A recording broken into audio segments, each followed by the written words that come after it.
So we're going to do a little bike inspection here before we go out on the road. The difference between having a bike in good condition or bad condition can be the difference between an accident or just simply being stranded. Neither one, which makes for a very good day. So let's go ahead and start with what I consider probably the most important part of the bike, and that's the tires. So when we look at the tires, what we're looking for is that there's adequate depth in the rain grooves here. And I mentioned rain grooves because that's what it does. It displaces water and rain. We're also looking at the age of the tire. So on the tire, you'll find a DOT, and you'll find 4 numbers at the end of that line. The last 4 numbers are the birth date of the tire. So this particular tire is made in the 40th week of 2015. This is very important because on a sport bike, your tires will start losing traction after only about 2 years. So often they'll age out before you actually wear them out. While we're on the front of the bike, here's some other things we want to look at. This one has anti-lock brakes or ABS, and it has an ABS ring. I want to make sure that that ABS ring is secured in place and that there's no damage to the ring.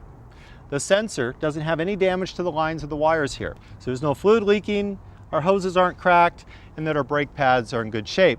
If we move to the back, same thing. I'm looking at the tire for condition, making sure I have adequate siping, and I make sure that the tire's not too old. I'm also making sure no damage or dents to the rim, no cracks in the rim. And on the back, I check the ABS ring, I check the rotor, and I check the brake pads. But right in here on the brake caliper, you can see the brake pads. And what they are is a metal back plate with fiber that's glued to the top of it. Here's the fiber. Since this is a new bike, it's very easy to see. These are brand new pads on the bike. If they wear down and they touch metal, you're not going to be stopping very fast. So this is a good thing to be checking. On the sidewall of the tire, you'll find an air pressure that's recommended for maximum load. That's not maximum traction. As we move along, so you have the foot pedal here for the rear brake, so you want to make sure all your pivots move freely, nothing hangs up. So when you move that, but also you have this reservoir here. And inside the reservoir, you have fluid. The fluid should be almost clear or a very light gold color. If it starts looking like coffee, tea, or Coke, that's a really bad thing. It needs to be bled out and maintained. And that should happen about every 2 years, even if you're not riding the bike. The front brake system, same thing. We check the lever to make sure that it works properly.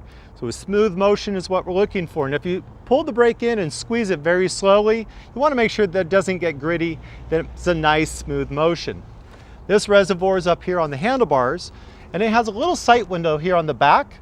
If you look inside the sight window again, you'll see that fluid, that brake fluid, and it should be a very light colored, almost clear or light gold colored. We have the throttle. It should always snap back to its original position.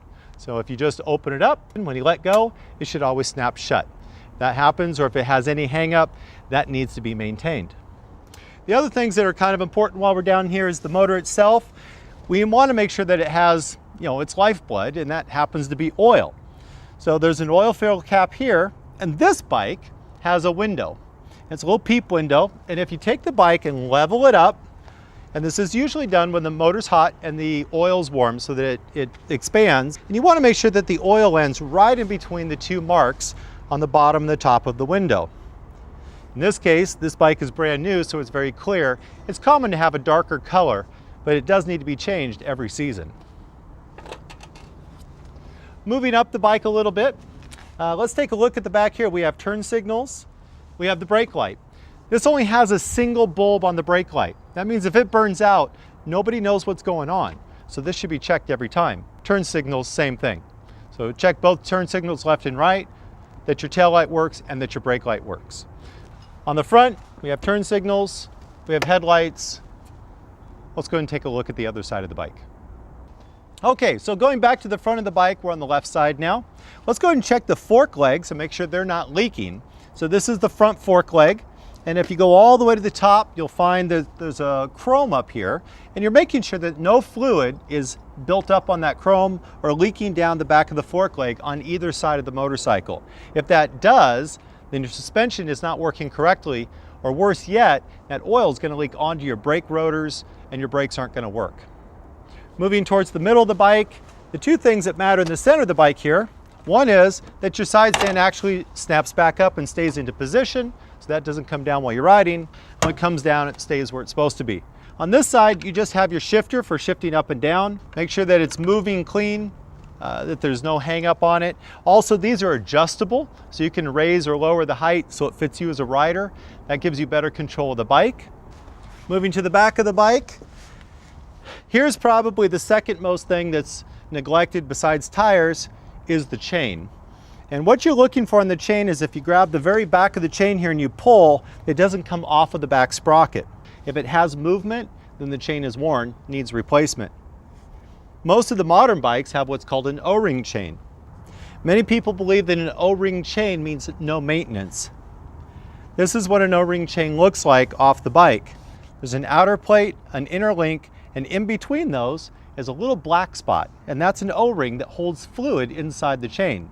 Many riders don't lubricate them, they dry out, and then the chains fail. Or worse yet, they keep spraying new lubricant onto it, and then they just keep trapping all the goop inside. So make sure that that keeps clean, that you adjust this. This should be done about every 500 miles. You're also looking for tension on the chain. It should have some slack in it. Each motorcycle has a little different rating. That's usually written right here on the swing arm itself. So if you don't know how much movement there should be, it's on the motorcycle or it's in your owner's manual. That adjustment's done back here at the axle. So let's move up to one of our final items here.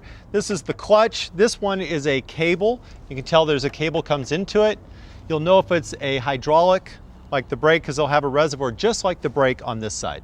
So if it has a reservoir, you need to check the fluid just like you do the brakes. If it has a cable, what you want to do is squeeze in the clutch and look in this little gap right here, and you can see the cable. Here's what you're looking for.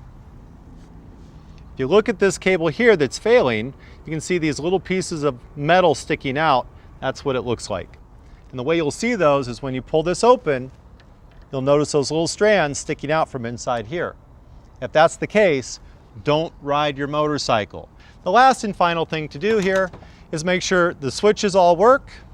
So the high beams, the turn signals, your horn, just make sure everything's operating properly, then go enjoy the day.